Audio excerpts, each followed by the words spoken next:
Assalamualaikum warahmatullahi wabarakatuh. Prof. Maizura, nama saya Abdul Syukur bin Ghani LS Awang bernama metrik S61431. Saya akan membentangkan hasil dapatan saya daripada projek CLO2 iaitu projek aktiviti konservasi bawah kursus apresiasi alam dan warisan yang berkod MPU 3312. Projek konservasi ini terbahagi kepada 3 fasa yang berterutan, iaitu fasa fermentasi, kemudian fasa pematangan, dan akhir sekali fasa penanaman. Fasa 1. Fermentasi. Radas-radas yang diperlukan untuk fasa 1 ini ialah bekas plastik yang tinggi dan mempunyai kepala paip pada bahagian dasarnya. Kepala paip pada bahagian dasar mesti ada seperti yang saya tunjukkan ini. Penutup bekas pun perlu ada seperti yang saya pegang pada tangan kanan saya ini. Bekas ini juga perlu ada dua pemegang pada sebelah kanan dan pemegang kepada sebelah kiri supaya kita dapat mengangkat bekas ini ke mana-mana dan mengalihkan bahan yang berada atau terkumpul di dalamnya ke mana-mana.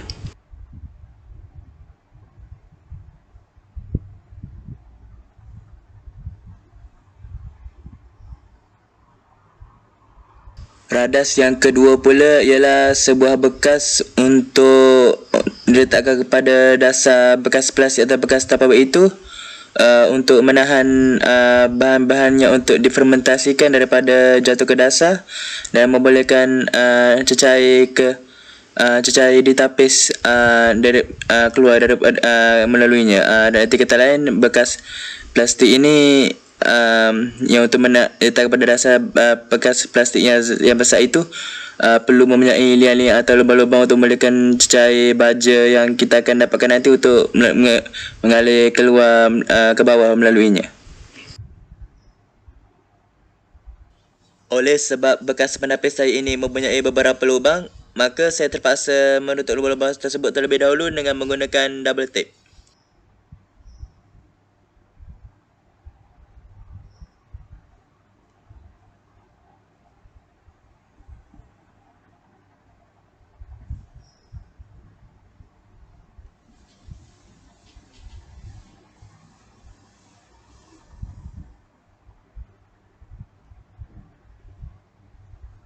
Seterusnya kita masukkan bekas penapis ini ke bahagian dasar bekas Tupperware yang mempunyai paip.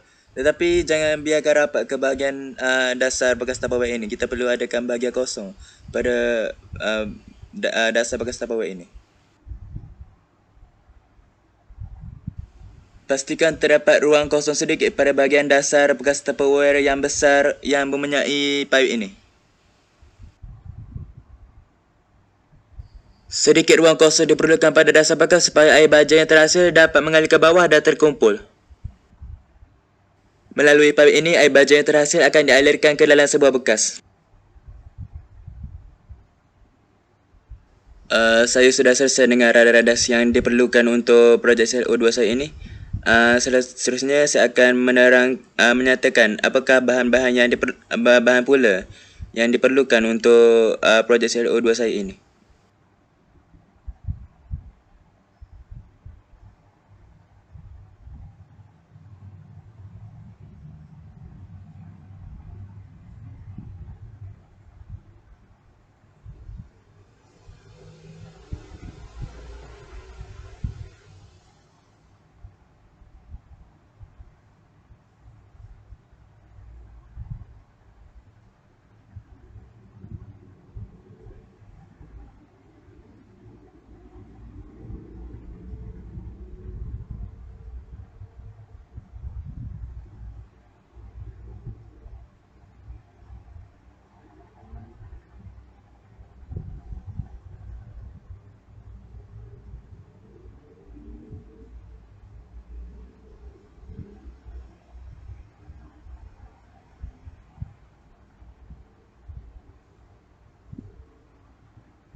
Seterusnya, kita perlu mencampurkan semua bahan kita ke dalam radas mengikut lapisan yang sepatutnya.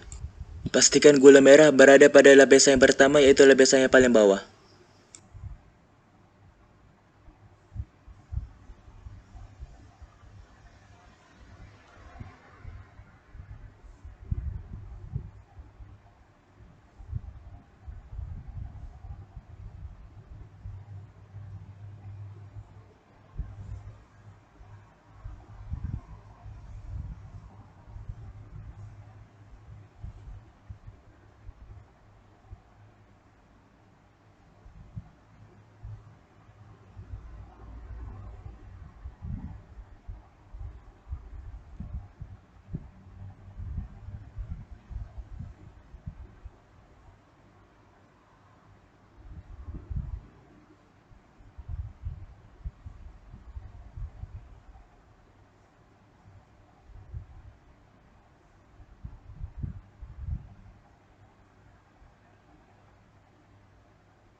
Kita akan meletakkan bahan-bahan yang dalam kategori sayur ini sebagai lapisan kedua dalam radas kita, iaitu lapisan yang selepas lapisan pertama, lapisan atau lapisan pada dasar, iaitu lapisan gula merah yang pertama.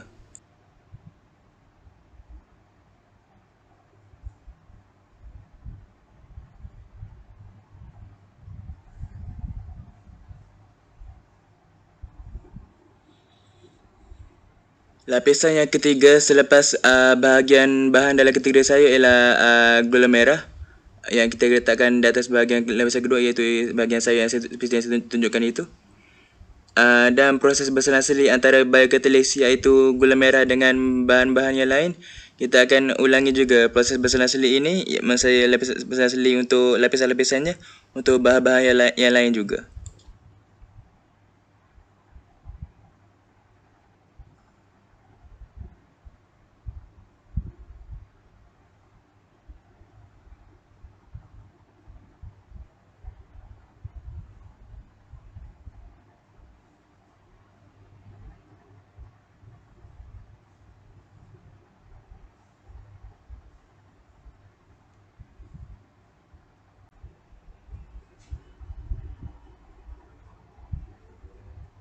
Bahan yang kita akan letakkan pada lapisan keempat, iaitu lapisan selepas lapisan biokatalis atau gula merah yang kedua, ialah kulit roti.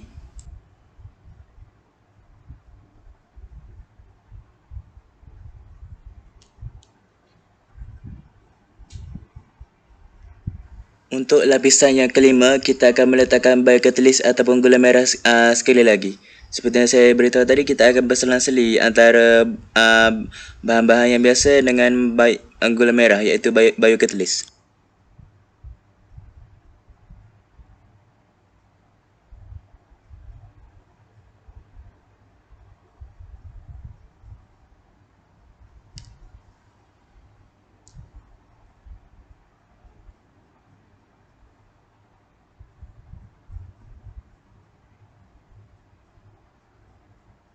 Untuk lapisan yang keenam dalam radas kita, kita akan meletakkan bahan yang berada dalam kategori buah-buahan.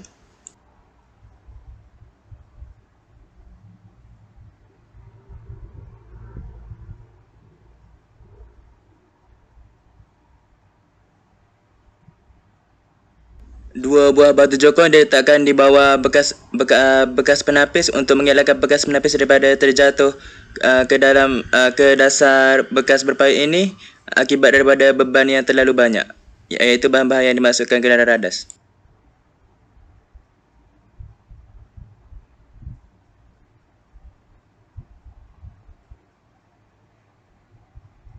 Untuk lapisan yang ketujuh, iaitu lapisan selepas bahan dalam kategori buah-buahan, kita akan meletakkan biokatalis atau gula merah sekali lagi. Disebabkan seperti yang saya beritahu tadi, kita meletakkan radas ini dengan mengamalkan konsep secara berselang-seli antara biokatalis dan bahan-bahan yang biasa.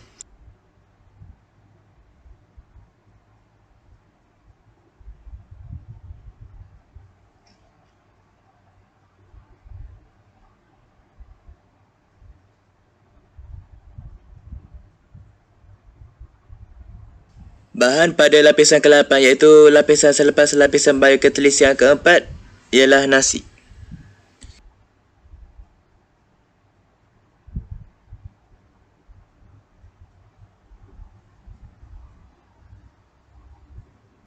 Untuk lapisan yang ke-9 iaitu lapisan selepas nasi, kita akan meletakkan biokatalis ataupun gula merah sekali lagi.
Disebabkan paras bagi keseluruhan bahan yang kita letakkan tidak mencecah mulut bekas Tupperware, maka kita akan tambahkan gula merah lagi.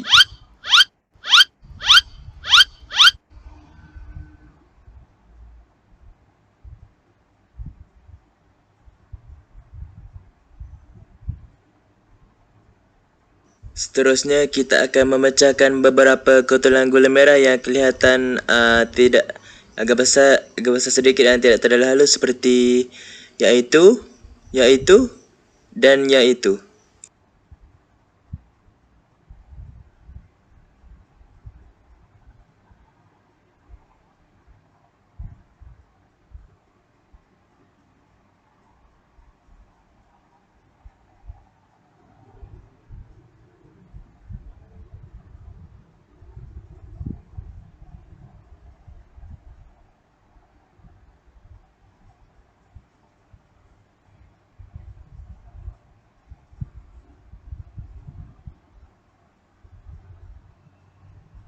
Seperti sebelum ini juga, kita akan hancurkan beberapa kotolan gula merah yang kelihatan agak besar dan tidak terlalu halus supaya proses untuk kita meratakan lapisan gula merah ini akan menjadi lebih mudah.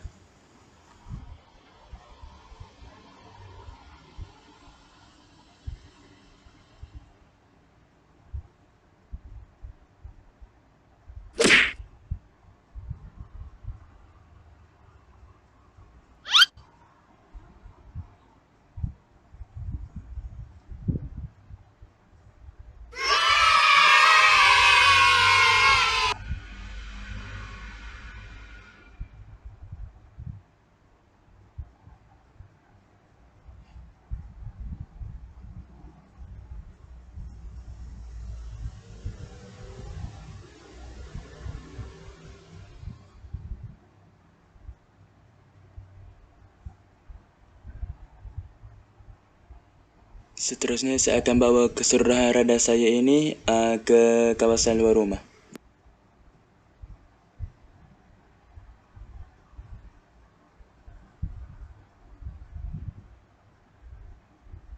Kita memerlukan 1 minggu ataupun 7 hari untuk melekatkan 7 hari untuk melekatkan keseluruhan proses fermentasi ini 7 hari. Selepas seminggu, kita akan mengeluarkan air terhasil melalui paip untuk kita masukkan ke dalam sebuah bekas.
Fasa 2, fasa pematangan.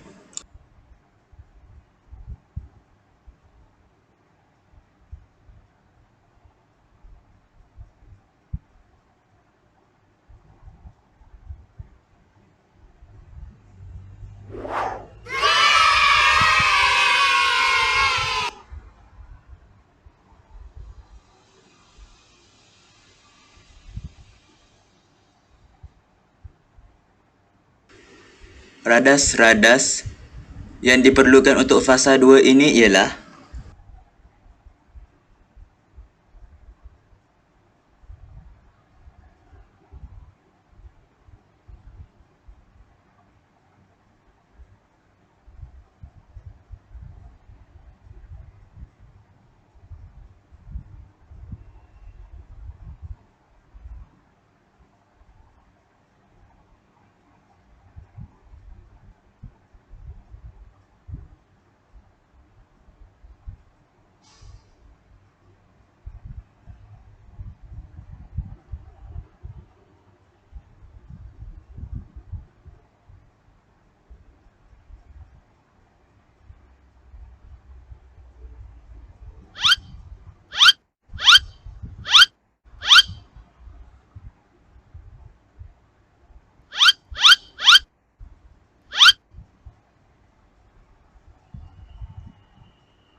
Selepas 7 hari bagi maksudnya lepas 7 hari bagi proses fermentasi dalam fasa satu itu tadi akan terbentuk humus pada setiap bahagian bagi bahan yang bukan jenis biofertilizer dalam bekas Tupperware kita itu.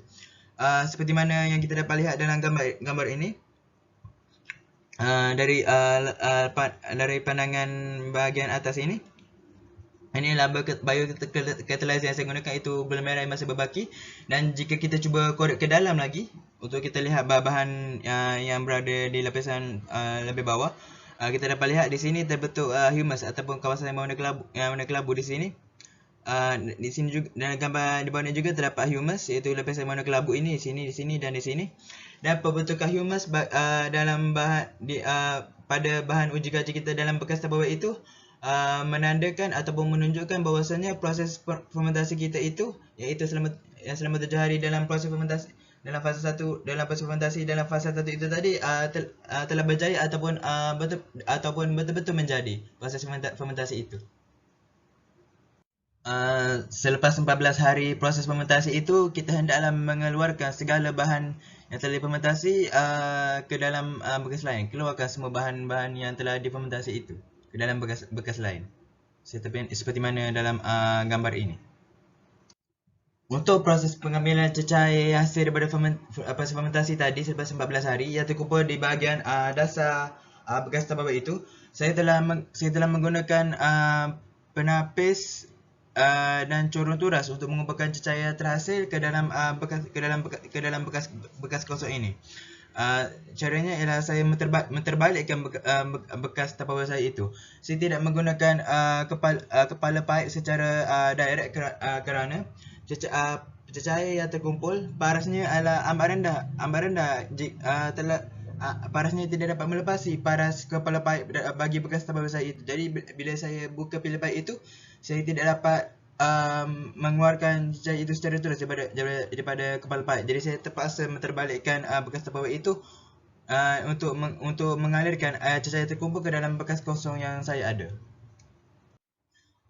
Selepas kita telah mengeluarkan semua bahan yang telah difermentasikan tadi, maksud saya selain daripada biokatalyzer, kita perlu mencampurkan segala bahan itu bersama dengan apa-apa jenis tanah, sama ada tanah yang dicakul sendiri di tepi rumah kita ataupun tanah yang kita beli sendiri. Contoh tanah yang saya gunakan ialah tanah merah. Tanah merah seperti mana yang saya tunjukkan dalam gambar ini. Kita perlu hal ini adalah untuk proses pematangan. Dalam proses pematangan itu, apabila kita mencampurkan tanah merah ini bersama bahan-bahan yang telah difermentasikan tadi, kita perlu menyusunnya dalam keadaan begini. Lapisan perkali atas mestilah lapisan tanah yang kita gunakan. Contohnya seperti yang saya gunakan ini, tanah merah ini. Dan seterusnya ialah bahan yang telah difermentasikan, bahan yang telah difermentasikan, okey. Seterusnya tanah merah dan sekian. Dan lapisan yang terbawah kita kena pastikan lapisan yang terbawah ialah tanah yang kita gunakan iaitu tanah merah kita dalam keadaan ini, dalam hal ini. Okey, seperti mana dalam gambar ini saya telah mencampurkan tanah merah dan bahan-bahan yang telah difermentasikan secara bersila-sili dan dengan keadaan lapisan tanah merah yang akan menjadi lapisan yang teratas, dan lapisan yang terbawah pula juga merupakan lapisan bagi tanah merah. Kita perlu menyusunnya secara bersila-sili seperti mana dalam gambar ini. Selain tanah merah, kita juga boleh menggunakan tanah hitam ataupun tanah yang dicangkul, asalkan tekstur tanah itu sesuai untuk apa-apa tanaman. Kalau tanah kita di tepi rumah kita itu sesuai untuk teksturnya sesuai untuk apa-apa tanaman, maka kita boleh cangkul tanah itu dan gunakannya saja instead of kita pergi ke kedai dan beli tanah yang lain. Seperti saya ini, saya beli di kedai tanah ini. Setelah mencampurkan segala bahan yang saya katakan itu tadi, simpan di mana-mana kawasan, sama ada di belakang rumah ataupun di tepi rumah, dan pastikan bekas yang kita gunakan untuk proses pematangan selama 14 hari itu ditutup dengan rapi, dan kalau boleh kita tindihkan dengan sesuatu supaya untuk mengelakkan apa-apa benda daripada luar masuk. Seperti saya ini, saya menggunakan cardboard, sepotong kayu dan juga sebiji bata untuk memastikan karbon itu tidak terbang melayang dan dapat melindungi bahan-bahan yang telah dicampurkan untuk proses pematangan tadi daripada bercampur dengan benda-benda daripada luar. Proses pematangan ini kita akan biarkan selama 14 hari. Seterusnya kita beralih ke fasa 3, iaitu fasa penanaman. Apa yang kita perlu buat dalam fasa 3 iaitu fasa penanaman ini ialah pindahkan tanah milik penanaman, iaitu bahan uji kaji yang telah menduduki ataupun yang telah mengharungi proses pematangan selama 14 hari tadi dalam fasa 2 tadi, iaitu fasa pematangan tadi, ke dalam pasu baharu. Dan di dalam pasu baharu itu kita boleh letak apa-apa jenis tanaman sekalipun, sama ada dalam bentuk anak pokok ataupun yang masih dalam bentuk biji benih. Seperti mana yang saya tanam ini, saya pun tidak berapa ingat apakah nama tanaman ini, cuma yang saya tanam ini adalah dalam bentuk anak pokok. Anak pokok yang telah tumbuh sedikit dan bukannya yang masih dalam bentuk biji benih.